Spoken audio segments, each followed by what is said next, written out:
হ্যাঁ, প্রিয় শিক্ষার্থী, এখন আমি হিসাব বিজ্ঞান প্রথম পত্র, হিসাব বিজ্ঞান পরিচিতি প্রথম অধ্যায়ের দ্বিতীয় ধাপের আলোচনাগুলো তোমাদের সামনে তুলে ধরব। অধ্যায়টি ব্যাপক, সেই জন্য এটা ধাপে ধাপে প্রশ্নগুলো বলছি। এখন আমি এই দ্বিতীয় ধাপে হিসাব বিজ্ঞানের উৎপত্তি ও ক্রমবিকাশ বিস্তারিত তুলে ধরার চেষ্টা করব। উৎপত্তি ও ক্রমবিকাশ। হিসাব বিজ্ঞানের ইতিহাস মানব সভ্যতার মতোই অতি প্রাচীন ও বৈচিত্র্যময়।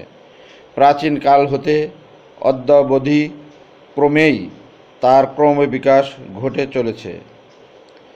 গুহাভাষীর হিসাব রাখা হতে কিভাবে হিসাব বিজ্ঞান আজকের এই আধুনিক রূপ লাভ করেছে নিম্নে 4 ভাগে আলোচনা করা হলো। 1. উন্মেষকাল, অর্থাৎ ডেভেলপমেন্ট পিরিয়ড আপ টু 1494। 2. প্রাক নির্বাচনী কাল, প্রি এক্সপ্লানেটরি পিরিয়ড 1495 টু 1799। 3. বিশ্লেষণ কাল, এক্সপ্লানেটরি পিরিয়ড 1800 টু 1950। 4. আধুনিক কাল, modern period 1951 to up to date. এখন উন্মেষকাল আলোচনা করছি। মানব সভ্যতার প্রারম্ভ হতে 1994 সাল পর্যন্ত সময়কে হিসাব বিজ্ঞানের উন্মেষকাল বলে। এ কাল 4টি ভাগে বিভক্ত। ক. প্রস্তর যুগ, খ. প্রাচীন যুগ, গ. বিনিময় যুগ, ঘ. মুদ্রা যুগ। এখন প্রাক বিশ্লেষণ কাল। প্রায় 300 বছর ধরে এ কাল চলতে থাকে। এ সময়ে লুকা প্যাসিওলির বইয়ে দুতরফা দাখিলা পদ্ধতি সম্পর্কে সঠিক ব্যাখ্যা থাকায় প্রথমে ইতালির ভেনিস শহরে এ পদ্ধতিতে বণিকেরা হিসাব রাখতে শুরু করে। কাজেই 1994 সালে লুকা প্যাসিওলির লিখিত বইয়ের কারণে তাকে দুতরফা দাখিলা পদ্ধতির জনক বলা হয়। 3. বিশ্লেষণ কাল, 1800 সাল থেকে 1950 পর্যন্ত। হিসাব বিজ্ঞানের উন্নয়ন এই যুগেই ঘটেছে। ব্যবসা বাণিজ্য ব্যাপক পরিবর্তন সাধিত হয় এবং এ যুগেই শিল্প বিপ্লব সাধিত হয়। 4. আধুনিক কাল, 1951 থেকে আপ টু ডেট আজ পর্যন্ত। 1951 সাল এবং তার পরবর্তী সময়কালকে আধুনিক কাল বলা যেতে পারে। এ সময়ে 1973 সালে যুক্তরাজ্যে হিসাব মান রক্ষার জন্য IASC অর্থাৎ ইন্টারন্যাশনাল অ্যাকাউন্টিং স্ট্যান্ডার্ড কমিটি প্রতিষ্ঠিত হয়। বাংলাদেশও এর সদস্য।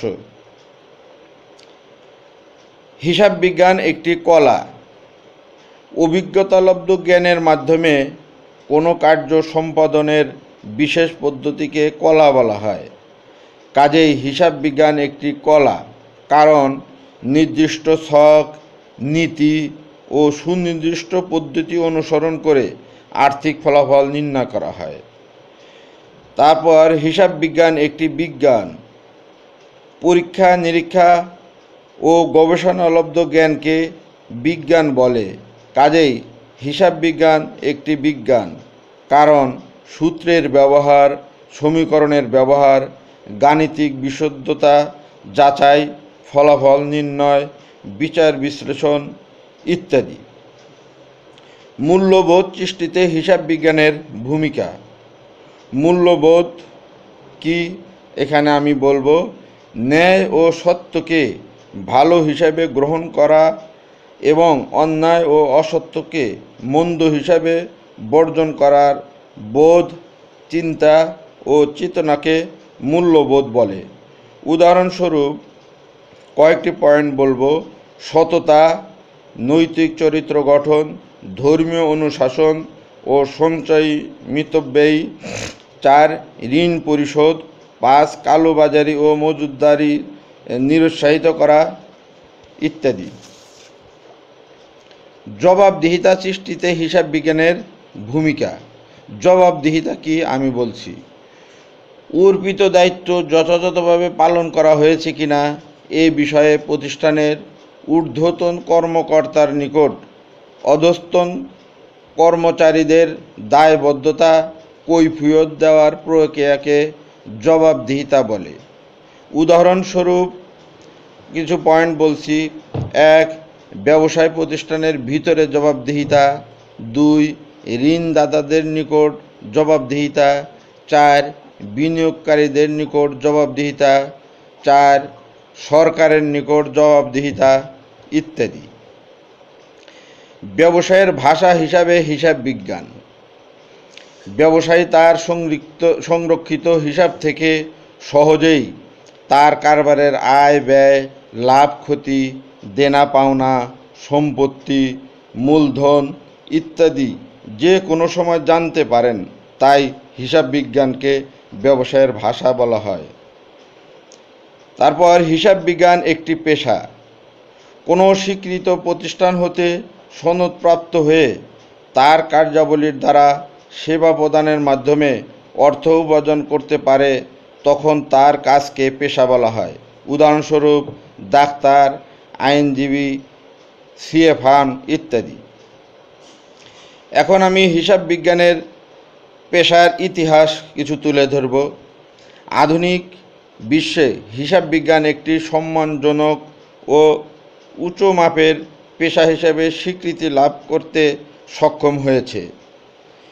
ইতিহাস পর্যবেক্ষণ করলে দেখা যায় যে 1850 সালের ভারতীয় কোম্পানি আইনে প্রত্যেক আর্থিক বছর শেষে হিসাব নিরীক্ষা করা ও প্রতিবেদন প্রদান করা বাধ্যতামূলক ছিল।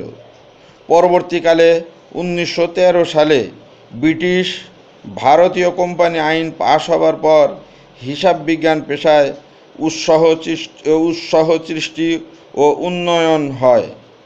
1972 সালে ICAB অর্থাৎ দি institute of chartered accounts of Bangladesh প্রতিষ্ঠিত হয়।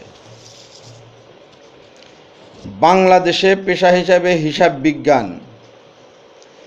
স্বাধীন বাংলাদেশে হিসাব বিজ্ঞান পেশার গুণগত মান বৃদ্ধি করতে এবং আন্তর্জাতিক মানের সাথে সামঞ্জস্যতা বজায় রাখতে বাংলাদেশ সরকার the Bangladesh chartered accountants order 1973 জারি করে। ওই বছরই the institute of chartered accountants প্রতিষ্ঠা করে এবং 1998 সালে কস্ট অডিটকে বাধ্যতামূলক করা হয়।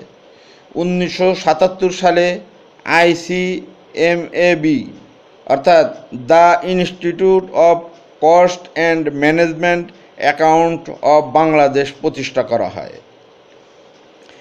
বাংলাদেশের অর্থনৈতিক উন্নয়নে পেশা হিসেবে হিসাব বিজ্ঞানের অবদান তুলে ধরছি। হিসাব বিজ্ঞান পেশা বিভিন্নভাবে বাংলাদেশের অর্থনৈতিক উন্নয়নে অবদান রাখতে সক্ষম হয়। উদাহরণস্বরূপ 1. আর্থিক প্রতিষ্ঠানের হিসাব নিরীক্ষণ। 2. আয়কর নির্ধারণ। 3. জালিয়াতি, প্রতারণা ও দুর্নীতি প্রতিরোধ। 4. বাজেট প্রণয়ন। 5. জাতীয় আয় নির্ণয়। 6. বিনিয়োগে আগ্রহ সৃষ্টি ইত্যাদি। এখন আমি হিসাব বিজ্ঞানের কিছু সীমাবদ্ধতা তুলে ধরব। নানা সুবিধার কারণে ব্যবহারিক বিজ্ঞান হিসাবে হিসাব বিজ্ঞান অতি উচ্চ আসনে আসীন হতে সক্ষম হয়েছে। এত সব সুবিধার মধ্যেও কিছু সীমাবদ্ধতা রয়েছে। যেমন 1. অনার্থিক ঘটনা লিপিবদ্ধ করা হয় না। 2. প্রায়োগিক সমস্যা। 3. অর্থের মূল্য স্থিতিশীল ধরা। 4. গোপনীয়তা রক্ষা করা সম্ভব হয় না। 5. পারস্পরিক তুলনা করা সমস্যা। 6. স্থায়ী সম্পদের প্রতিস্থাপনের সমস্যা। 7. সহজবোধ্যতার অভাব। 8. গোপন সঞ্চিতির প্রবণতা। 9. অবচয় ধার্যের বিভিন্ন পদ্ধতি, হিসাব বিজ্ঞানের বিভিন্ন শাখা সম্বন্ধে আমি বলবো। বিভিন্ন ব্যবসায় প্রতিষ্ঠানে বিভিন্ন প্রকার হিসাব তথ্যের কারণে হিসাব বিজ্ঞানের বিভিন্ন শাখার উৎপত্তি হয়েছে। উদাহরণস্বরূপ: 1. আর্থিক হিসাব বিজ্ঞান, 2. উৎপাদন ব্যয় হিসাব বিজ্ঞান, 3. ব্যবস্থাপনা হিসাব বিজ্ঞান, 4. নিরীক্ষা শাস্ত্র, 5.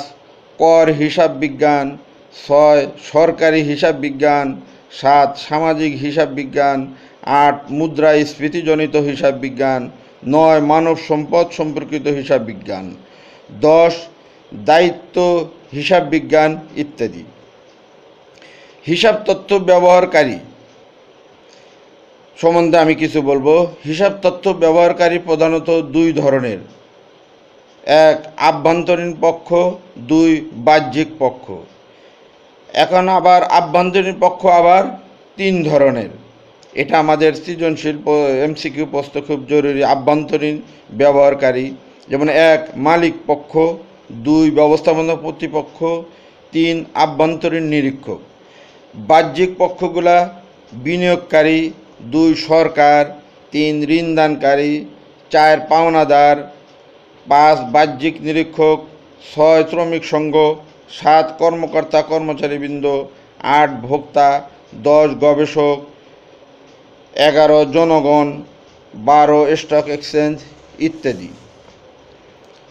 অন্যান্য বিষয়ের সাথে হিসাব বিজ্ঞানের কিছু সম্পর্ক রয়েছে।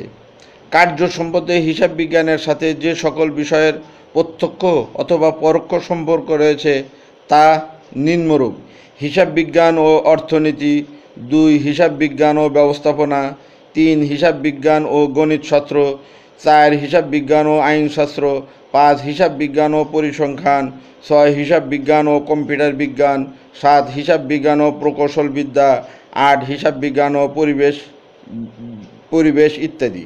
হিসাব বিজ্ঞানের বিভিন্ন ভাবমূর্তি। আমাদের সমাজে হিসাব বিজ্ঞানের অতীব গুরুত্বপূর্ণ শাখা হিসেবে হিসাব বিজ্ঞানের সমাজের বিভিন্ন সমস্যার প্রয়োজনীয় সমাধান করে নিজস্ব ভাবমূর্তি সৃষ্টি করেছে। যেমন: 1. ব্যবসায়ের ভাষা হিসাবে হিসাব বিজ্ঞান, 2. তথ্য প্রক্রিয়া হিসাবে হিসাব বিজ্ঞান, 3. বর্তমান অর্থনৈতিক বাস্তবতা হিসাবে হিসাব বিজ্ঞান, 4. ঐতিহাসিক প্রামাণ্য দলিল হিসাবে হিসাব বিজ্ঞান, 5. ভাবতত্ত্ব হিসাবে হিসাব বিজ্ঞান, 6. পণ্য হিসাবে হিসাব বিজ্ঞান, 7. জবাবদিহিতা নিশ্চয়তাকারী হিসাবে হিসাব বিজ্ঞান, 8. মূল্যবোধ সৃষ্টিকারী হিসাব বিজ্ঞান, 9. সিদ্ধান্ত গ্রহণকারী প্রক্রিয়ায় সহায়তাকারী হিসাব বিজ্ঞান, 10. স্বচ্ছতা নিশ্চিতকারী হিসাব বিজ্ঞান ইত্যাদি।